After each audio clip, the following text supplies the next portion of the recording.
सुयशो हिंदी माध्यमिक विद्यालय कड़म्बली गणित भाग 1 कक्षा 9वीं श्री पवार एसएच। अब हम तीसरा पाठ बहुपद के बारे में जानकारी प्राप्त कर रहे थे। जो पाठ तीसरा बहुपद, तो 2 एक्सरसाइज हो गए थे, तो उसके आगे एक एक्सरसाइज हो गया था, उसके आगे का 3.2। अभी बहुपद इसके बारे में मैंने तुमको जानकारी प्राप्त करवाई थी, लेकिन अभी कुछ शाब्दिक उदाहरण कैसे लिखे जाते हैं उसके बारे में बताता हूँ। दिए गए अक्षरों का उपयोग करके उत्तर लिखो। लाडगांव में वृक्षों की संख्या ए है, वृक्ष की संख्या में बी की वृद्धि हुई है। देखो ए संख्या है और वृद्धि कितनी हुई है, बी हुई है। तो 1 वर्ष बाद लाडगांव में कुल कितने वृक्ष होंगे? तो कुछ साल के बाद, मतलब 1 साल के बाद कितने वृक्ष होंगे? तो समझो कि लाडगांव की इस समय की जो वृक्ष है ए है, और प्रतिवृक्ष बढ़ने वाले वृक्ष कितने हैं, बी है, बराबर। मग देखो 1 वर्ष के बाद बढ़ने वाले कौन है, बी है। ए में कुछ वृद्धि हो रही क्या, नहीं, बी में। तो बी को हम लोग क्या करेंगे, 1 से गुणा करेंगे। बी गुणा x बराबर बी एक्स। वो कुल वृक्ष कितने हुए, पहले जो बचे हुए थे ए, और उसमें फिर हमने बी एक्स जोड़ दिया, तो पूरे लाडगांव में कुल a प्लस बी एक्स इतने वृक्ष होंगे। अभी देखो एक सामूहिक व्यायाम के लिए प्रत्येक पंक्ति में y लड़के खड़े हो, तो ऐसे x पंक्तियों में कुल कितने लड़के खड़े होंगे?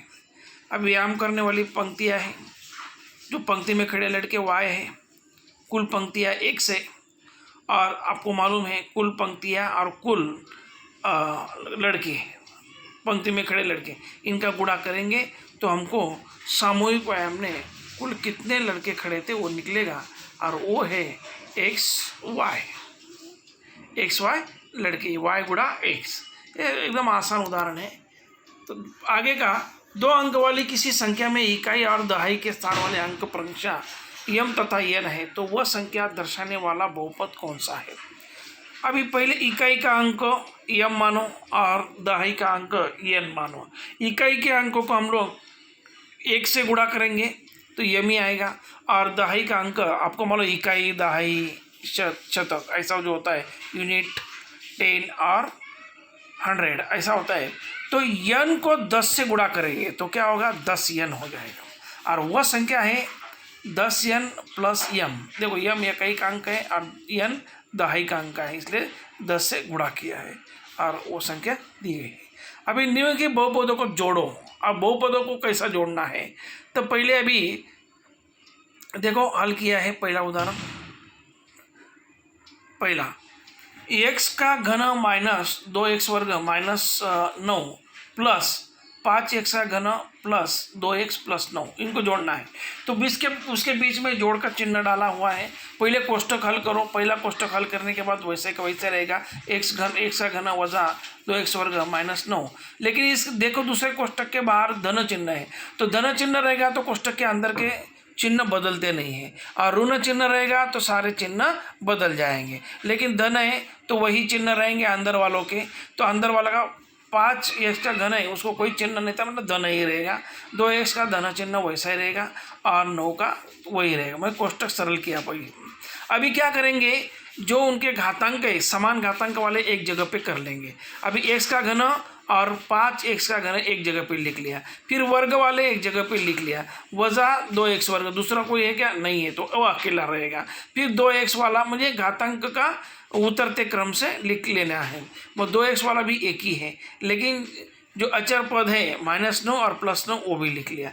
देखो -9 +9 कट हो जाएगा, बाकी किसी का जोड़ होगा क्या, x घन और प्लस 5x घन है, तो ये दोनों जो है अभी घन उनका चर समान है, गुणांक का धन होगा तो धन और ऋण होगा तो ऋण, दोनों का धन चिन्ह है, इसलिए दोनों का योगफल होगा 5 और x का घन, मतलब उधर कोई नहीं है, गुणांक में 1 होता है, 1 और 5 ये हुआ 6x का घन माइनस 2x वर्ग प्लस 2x, क्योंकि 9 कट हो जाएगा। ये इस तरह से हल करना है। आगे को उदाहरण और एक मैं समझाता हूँ। देखो कोष्टक में -4 7 यम का चौथा घात प्लस 5 यम घन प्लस करने में 2, प्लस दूसरे कोष्टक में 5 यम का चौथा घात माइनस 3 यम का घन प्लस 2m वर्ग प्लस 3m माइनस 6।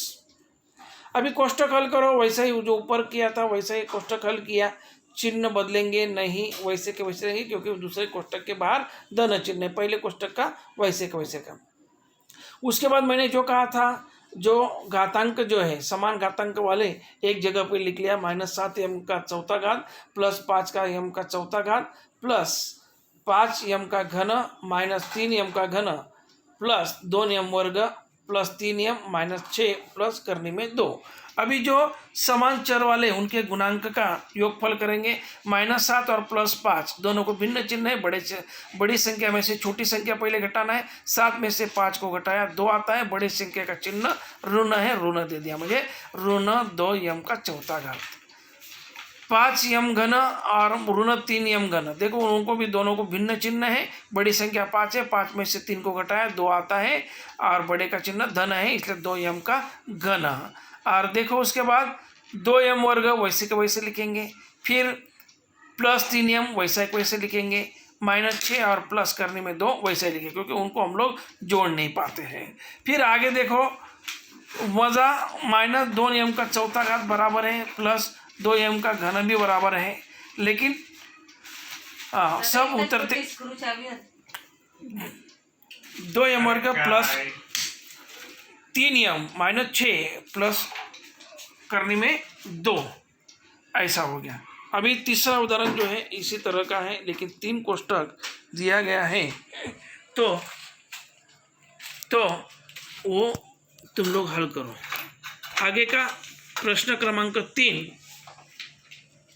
प्रश्न क्रमांक 3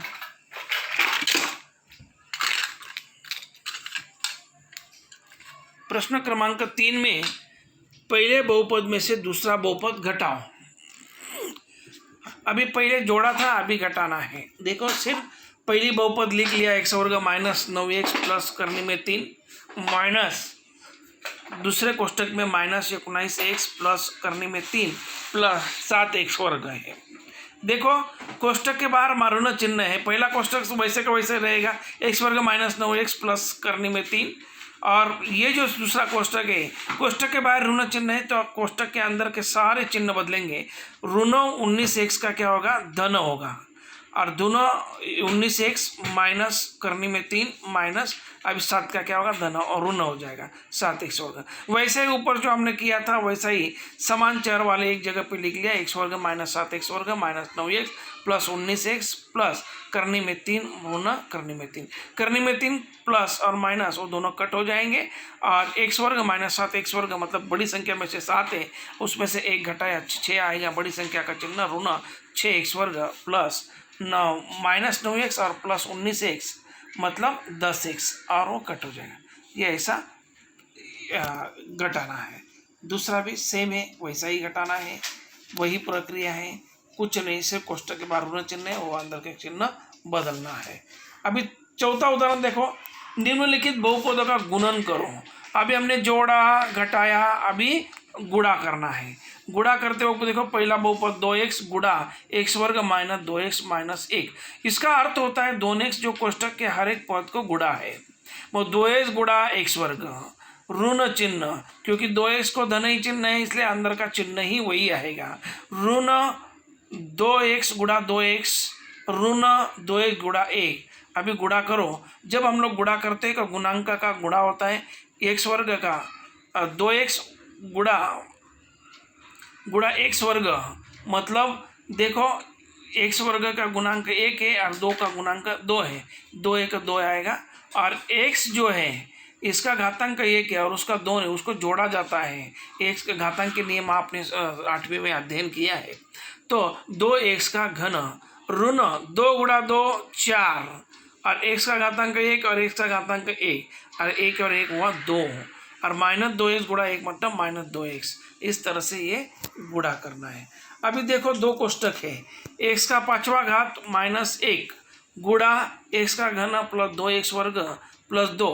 अभी देखो x का 5वां घात जो है दूसरे कोष्टक को हर एक पद को गुणा करेगा, और ऋण 1 जो है दूसरे कोष्टक को सबको गुणा करेगा, मतलब दोनों जो है कोष्टक के हर एक पद को गुणा करने वाले हैं। मैं x गुणा x का 5वां घात कोष्टक में x का घन प्लस 2x वर्ग प्लस 2 -1 लिया। देखो पहले कोष्टक वाला -1 लिया और वो भी सब कोष्टक को गुणा किया, x घन प्लस 2x वर्ग प्लस 2, और वैसा ऊपर जो गुणा किया था वैसा ही गुणा करना है। x का 5वां घात गुणा x का घन मतलब होता है x का 8वां घात प्लस 2 x का 5वां घात और 2 मतलब 7 और 5 हुआ 7, 5 और 2 हुआ 7, 2 x का 7वां घात प्लस 2 x का 5वां घात ऋण 1 का 3, या ऐसा हल करेंगे तो आपको ये उसका हल प्राप्त हो जाएगा।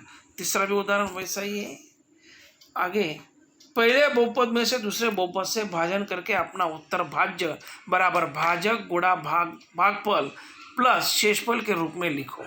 अभी देखो भागना है, भाग की प्रक्रिया आपने पहले से किया है, भाजन करना है तो पहली बहुपद जो दिया है वो भाग के आप जैसा लिखते हैं वैसा लिख लेना है। x का भाग का चिन्ह करना है, x का घन प्लस पर आपने अपने को क्या दिया है कि x घन -64 दिया है, बीच की संख्या गायब है इसलिए वो हम लोग 0 ले लेंगे। मुझे x का घन के बाद 0x वर्ग प्लस 0x -64 और x -4 से उसको भाग करना है।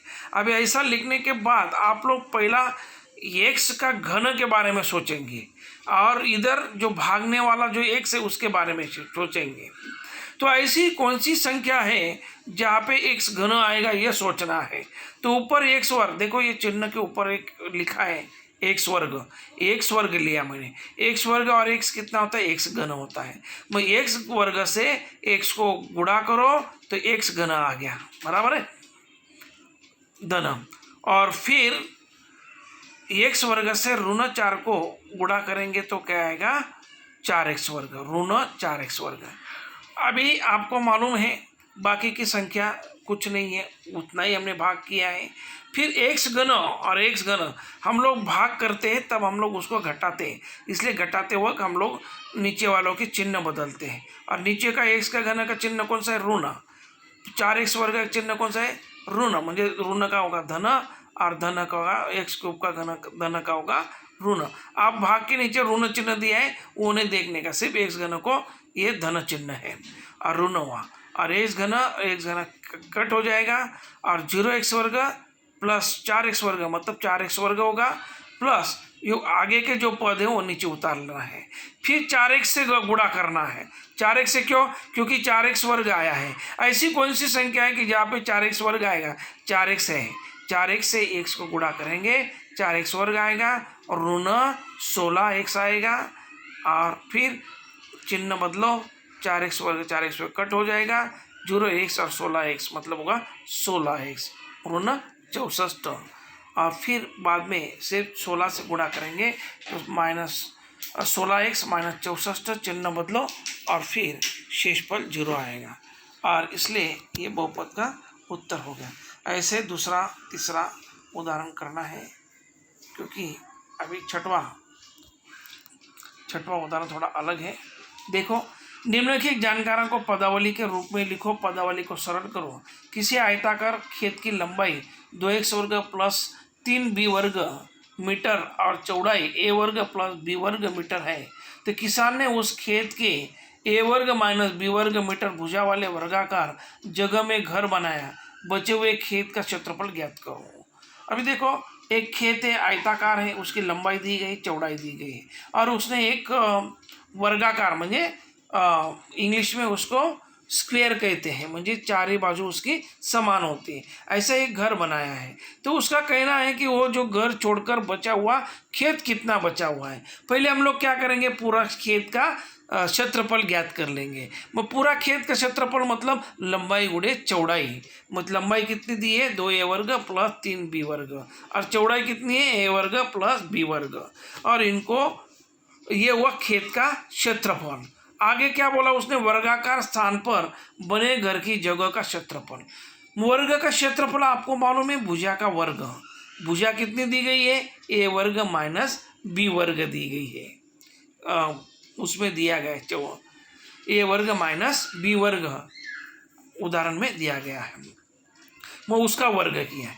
मग बचे हुए खेत का क्षेत्रफल कैसे आएगा, म्हणजे बचे हुए खेत का क्षेत्रफल बराबर पूरे खेत का क्षेत्रफल माइनस घर का क्षेत्रफल घटाएंगे तो बचे हुए क्षेत्रफल आ जाएगा।